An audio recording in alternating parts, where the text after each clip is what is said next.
Good morning everyone. So കഴിഞ്ഞ ക്ലാസ്സിൽ നമ്മൾ ഒരു wave propagating through a, so if you have wave propagating waves in a uniform waveguide can be classified into three. So if a wave propagating in a uniform waveguide, so which can classified into three ways, that is transverse electromagnetic wave, transverse magnetic wave, then transverse electric wave. Okay, so there are three classification according to the wave propagating in uniform waveguide. Okay, so now we'll look into each one, how do the condition will transform into. So we already have familiarized the equation, that is we have generated almost 4 equation here, right? That is hx0, hy0, ex0, ey0, as are the different equations already we derived from the Maxwell equation, del cross h and del cross e, and we have represented hx0, hy0, ex0, ey0 in terms of hz and ez, where hz and ez are the longitudinal component, ez then hz. So now we'll take the case in a transverse electromagnetic wave. We already know that Ez equal to Hz equal to 0. So we'll take each case, how the wave propagation and the corresponding impedance value, then the phase velocity in each case will be discussed in this section. So we'll take first transverse electromagnetic wave. Okay, transverse electromagnetic wave.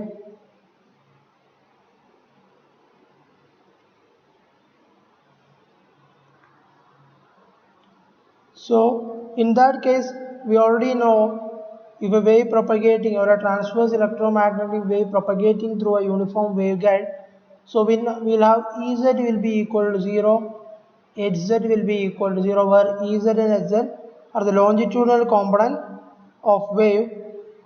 Longitudinal component Ez and Hz is equal to 0 in the case of a transverse electromagnetic wave.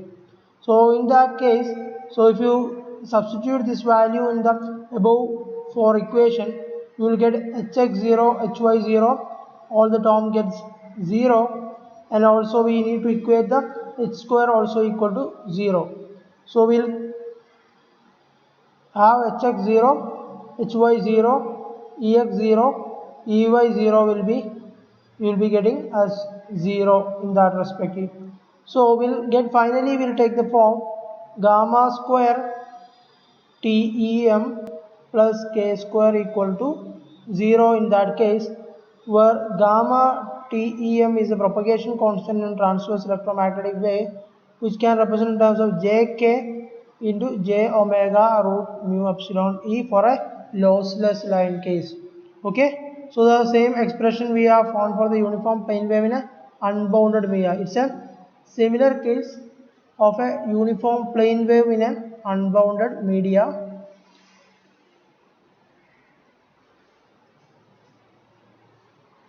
In an unbounded media. Okay, so we got the same expression like a propagation constant as we got in the unbounded media, plane wave in an unbounded media. So we are getting the same, and the constitutive parameter which having an epsilon and mu as the constitutive parameter in the unbounded case. So we got a TEM wave on a lossless transmission line. So we got a velocity of propagation, that is phase velocity in this case, can be represented as phase velocity in this case, that is UP will be equal to, or UPTEM for a transmission electromagnetic wave, this is omega by K, which is 1 by root mu epsilon E. Okay, so unit of that is meter per second. And also we can obtain the ratio between Ex0, Ey0 from the equation from the equation that we already mentioned above, that is for equation from above. So we'll get finally, if you put, so in the above equation, if you put Ez is equal to 0, Hz is equal to 0, we'll get Ex0 and Hy0.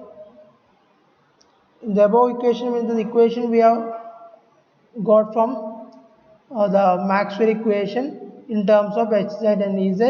By putting in that equation, we will get Ex0 and Hy0, that is for the characteristic impedance of a transverse electromagnetic wave can be represented in terms of Ex0 divided by Hy0, which is equal to j omega mu divided by gamma TEM, which is equal to gamma TEM divided by j omega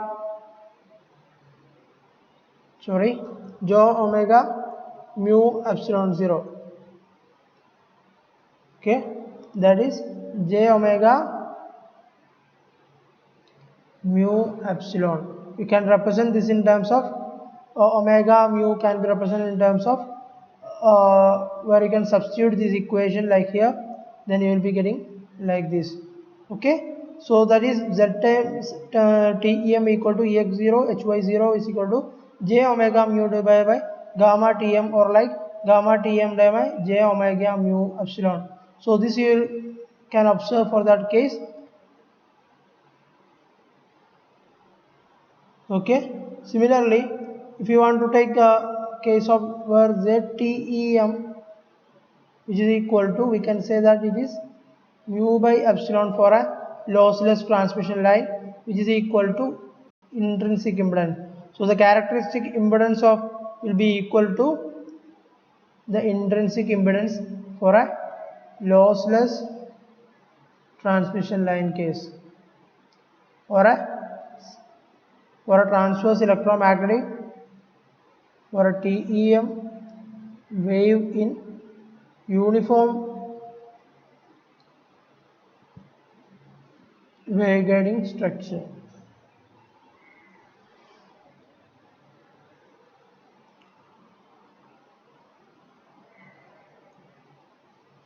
So here the phase velocity and the wave impedance for TEM waves are independent of the frequency.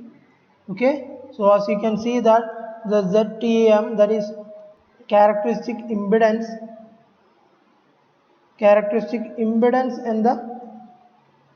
and phase velocity is independent of the frequency. So as we can see, and also if you take Ey0 divided by Hx0, so in that time we will be getting the wave impedance will be equal to minus ZTEM, that is equal to minus mu by epsilon. Okay, so also if you combine the equation for a TM wave propagating along z direction, so we can write it as H is equal to 1 by ZTEM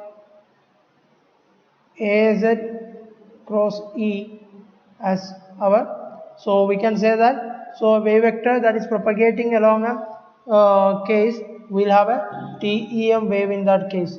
Okay, that is transverse electromagnetic wave where H and E are perpendicular to each other, which are normal to the direction of the propagation. So also there is a point you need to note down is that a single conductor, there is a single conductor, hollow conductor. So if you have a single conductor waveguide, okay, so it cannot support the TEM wave. So why there is a TEM wave? So as we point out that the magnetic flux lines always close upon themselves, and if a TEM wave were to exist in the waveguide, the field lines of the B and the H would form a closed loops in the transverse plane. So if you apply the Ampere circuit law, so we need to get a line integral of a magnetic field around the closed loop, so in a transverse plane, so which must be equal to a longitudinal conduction and the displacement current through the loop. So without any inner conductor, so since an hollow conductor there is no inner conductor, there is no longitudinal conduction current inside a waveguide. So by definition of a transverse electromagnetic wave does not have any Ez component. So we have there is no longitudinal displacement current will be there in that case. Okay. So the total absence of total longitudinal current inside a waveguide leads to a conclusion that there will be no closed loops of magnetic field lines in the transverse plane. Okay. So we can say that transverse electromagnetic wave cannot exist in a single conductor, single hollow conductor or a dielectric field waveguide of any shape. So on the other hand, so we'll get assuming a perfect conductor with a coaxial transmission line having an inner conductor can support a transverse electromagnetic wave. Also, the same like a two conductor strip line and a two-wire transmission line also can support this transverse electromagnetic wave propagation through the waveguide. So when the conductor have a losses, so that's one point you need to note down. When the conductor have losses, wave along transmission lines are strictly will not be a transverse electromagnetic wave. It will be a transverse magnetic wave or a transverse electric wave when you have a longitudinal component of Ez and Hz. And also in a single hollow conductor there will be no propagation of transverse electromagnetic wave. You can observe only in a single hollow conductor if you have an inner conductor within that one. There you can expect a transverse electromagnetic wave. Similar case we already discussed in the coaxial transmission line case. But for a single hollow conductor there will be no transverse electromagnetic will not propagate through that. Okay, so that's about transverse electromagnetic wave. Now we'll look into the transverse magnetic waves, TEM wave, transverse magnetic wave, that is TM wave. In that case, there will be no component, transverse magnetic component does not have the magnetic field in the direction of propagation, so which will not have a component of the magnetic field in the direction of propagation. So Hz will be equal to 0 in a transverse. Okay, Hz will be equal to 0 and Ez not equal to 0. So that is the case for a transverse electromagnetic wave. So the behavior of the transverse electromagnetic can be analyzed using a Ez parameter. So since Ez is a non-zero quantity, we can apply the boundary condition for Ez in that case. So if you assume that we have an equation that is homogeneous Helmholtz equation, that is delta xy Ex0 plus gamma square plus k square Ex0, which is equal to 0. In that case, you can represent this equation in terms of Ex0 plus h square Ex0 is equal to 0. So note this equation, del square xy E0z, E0z. Okay, this is E0z. Okay, I think I am mistaken here also. So this is z only, not x. Okay, so here you have del square xy Ez0, h square Ez equal to 0. So we got a second order partial differential equation here, which is corresponding to Ez0. So if you solve out this solution for this one, for a transverse electromagnetic wave, the equation, the four equation corresponding to Hx0 and Hy0, then Ex0, Ey0, in terms of Hx and Ex will have a different formation. That is, for TM waves, as we know, Hz is equal to 0. Hz equal to 0, then Hx0 will be getting, the value will be j omega epsilon divided by h square dou Ez0 divided by dou y. So similarly, hy0 you will be getting minus j omega epsilon divided by h square dou ez0 divided by dou x, ex0 equal to minus gamma by h square dou ez0 divided by dou x, like ey0 equal to minus gamma by h square dou ez0 divided by dou y. So it is convenient to combine this equation. If you just combine the equation corresponding to ax0 and ay0 together, so we can perform like this. That is, if you take exy 0 for tm case, so this equation becomes ax ex0 ax e0 plus ay ey0, which is equal to minus gamma by h square del xy ez0 will come.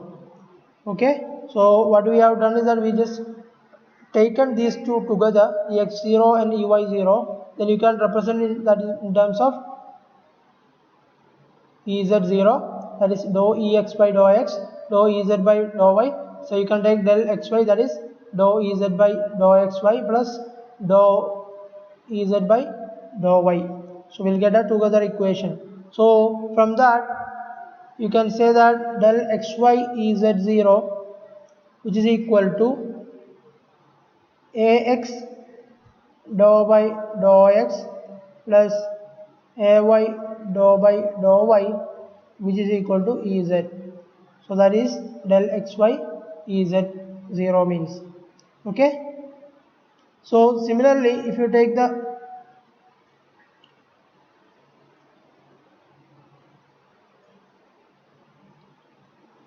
we will get the now we can find the ex0 ey0 from ez0. So the transverse component magnetic field intensity hx hy also can be determined by ex and ey by the introduction of wave impedance for the TM mode. So you can find that in this case, so we have for the wave impedance or the characteristic impedance ex0 divided by hy0, which is equal to minus ey0 divided by hx0 equal to gamma j omega epsilon. Okay, so in that case one thing you need to note down is that for a transverse magnetic case we have Tm equal to gamma by j epsilon j epsilon, but it's not equal to, which is not equal to j omega mu by gamma, as you can see in the TEM case. Okay, so for TM case ZTM is not equal to j omega mu because gamma for TM waves are different. Okay, so which is not equal to j omega root t, so it's very different from that one. The following relation between electric and magnetic field intensity holds a TEM wave. From that, so we already got the ZTM, right? So from that you can identify what is the associated magnetic field in that case. So ZTM AZ into E will give you the corresponding associated magnetic field.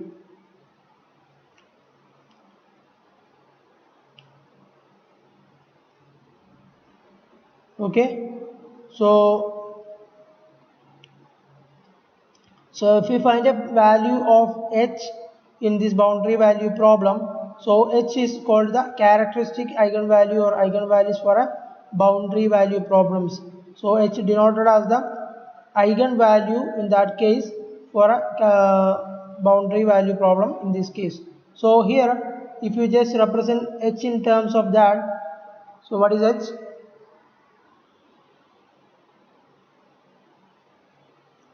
So here gamma equal to root h square minus k square. It's not like which is not equal to gamma mu e. Okay. So in TEM case we have j omega root mu epsilon 0 as the gamma value, that is j beta, but in this case which is not equal to gamma transverse magnetic. That's one point you need to note down. So h square minus k square will come, that is square omega square mu epsilon e as the gamma value. For a distinct range of values of propagation constant are noted here. For being gamma equal to 0, in that case, for example, if gamma equal to 0, at that case you can say that omega square c mu epsilon e equal to h square, where you can see a cutoff frequency.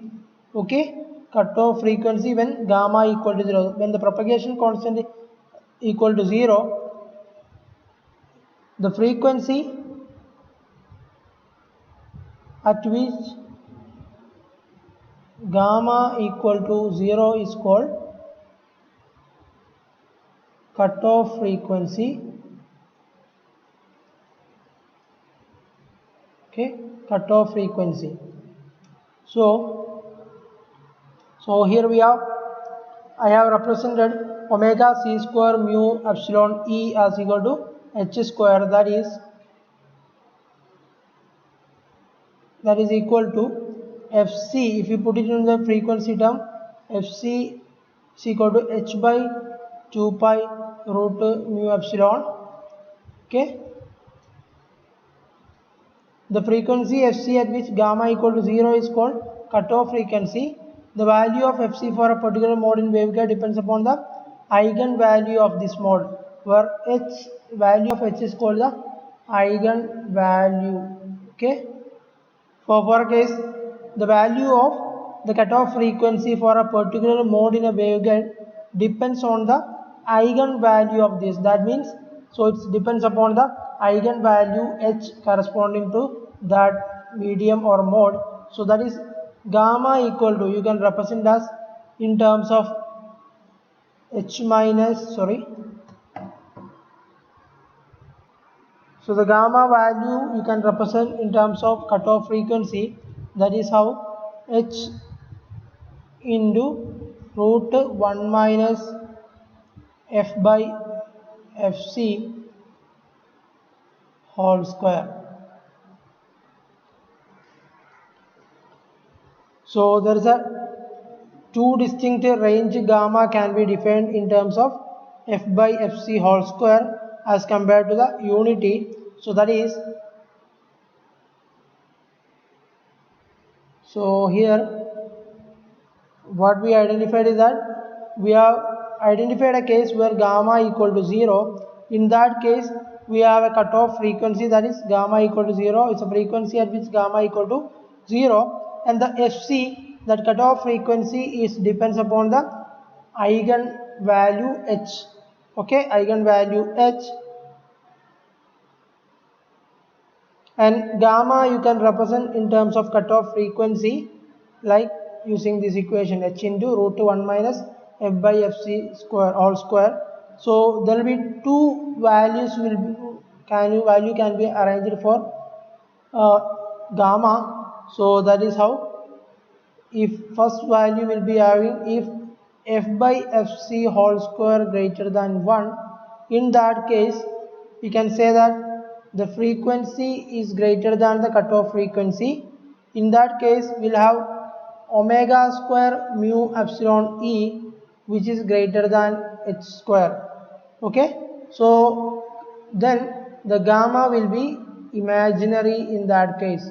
So we'll get an imaginary value corresponding to gamma, that is gamma equal to j beta, which is equal to jk into root 1 minus h by k whole square will come, which is equal to jk root 1 minus fc by f whole square. Okay, so it is a propagation mode with a phase constant beta. So this is a propagation mode with a phase constant beta. Then the beta can be represented at this time. We'll have beta equal to k into root 1 minus fc by f whole square. Okay, and the corresponding wavelength in the gate can be represented in terms of, so the wavelength in the gate can be represented in terms of lambda equal to 2 pi by beta, that is lambda divided by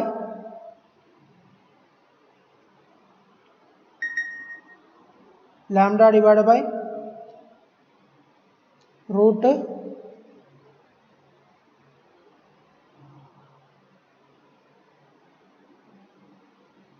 1 minus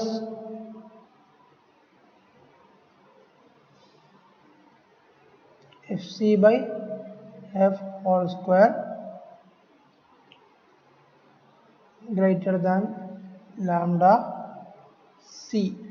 So which is greater than lambda c, and our lambda equal to, we can substitute lambda equal to 2 pi by k, which is equal to 1 by f by root mu epsilon e, which is equal to u by f. Okay, so by substituting that we will get a lambda value corresponding to that. So this is lambda c, sorry, so this is lambda c. So lambda c is,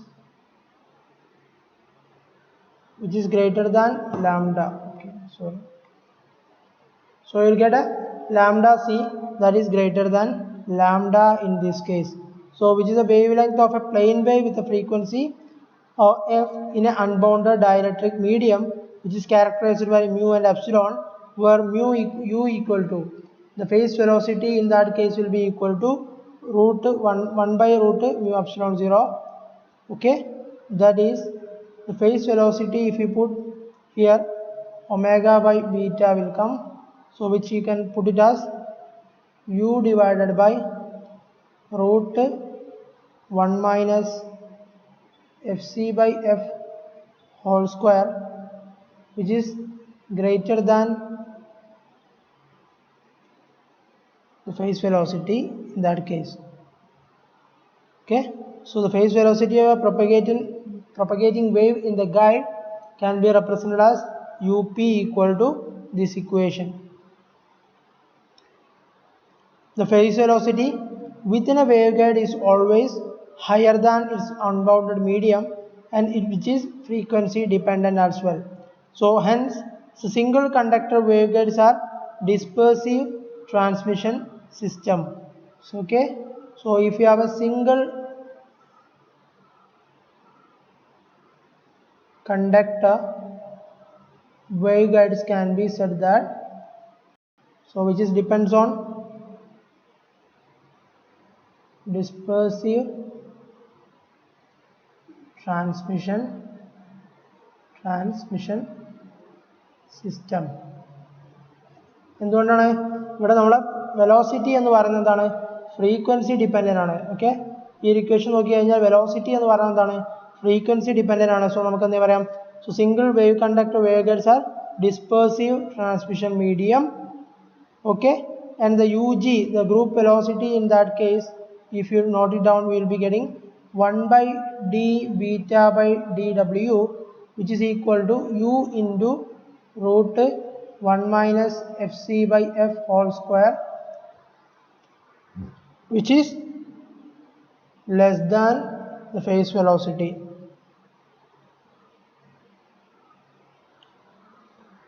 Also in this case the ZTM will be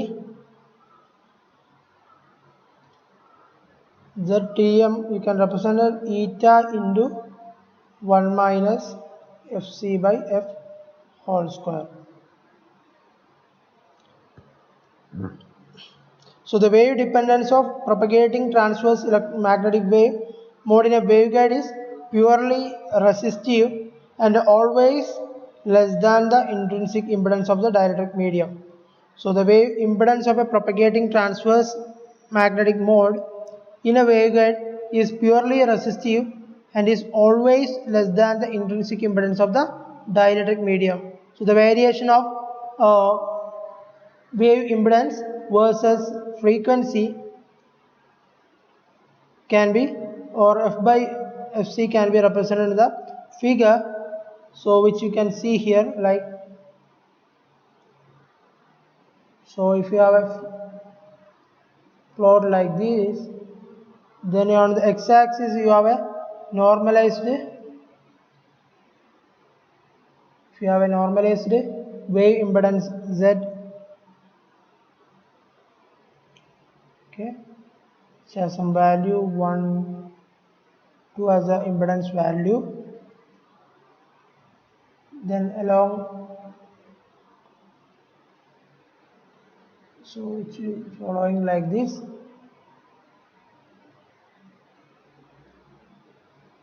okay. So the wave follows like this, that is Ztm by eta will be like this, and Zte by eta will be following this path, and this region is called Evanson region,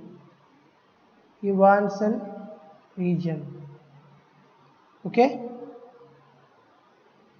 So here F by Fc is x-axis, F by Sc. If I just put 1 in this as a value, and this is close to 2, and this is close to 3.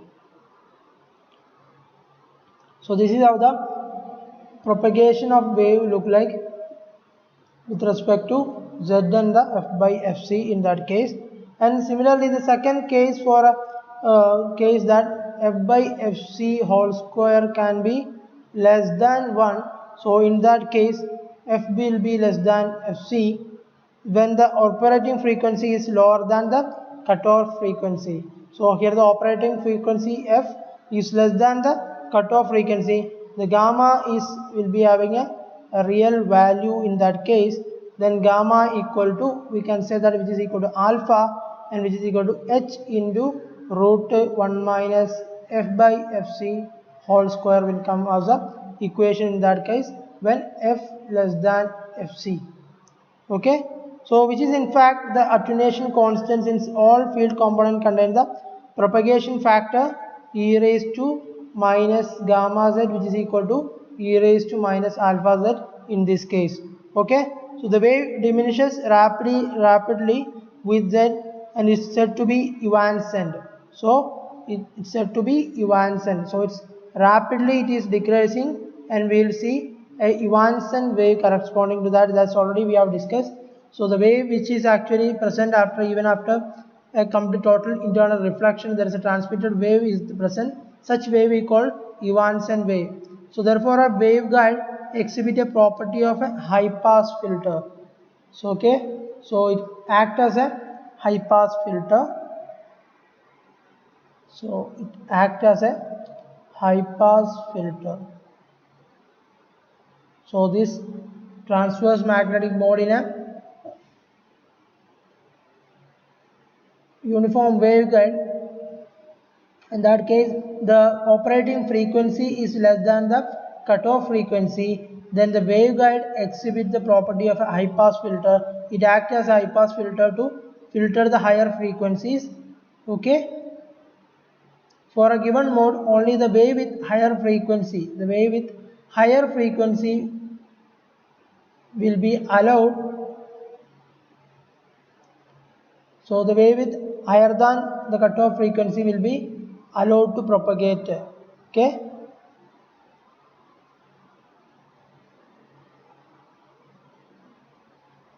Okay,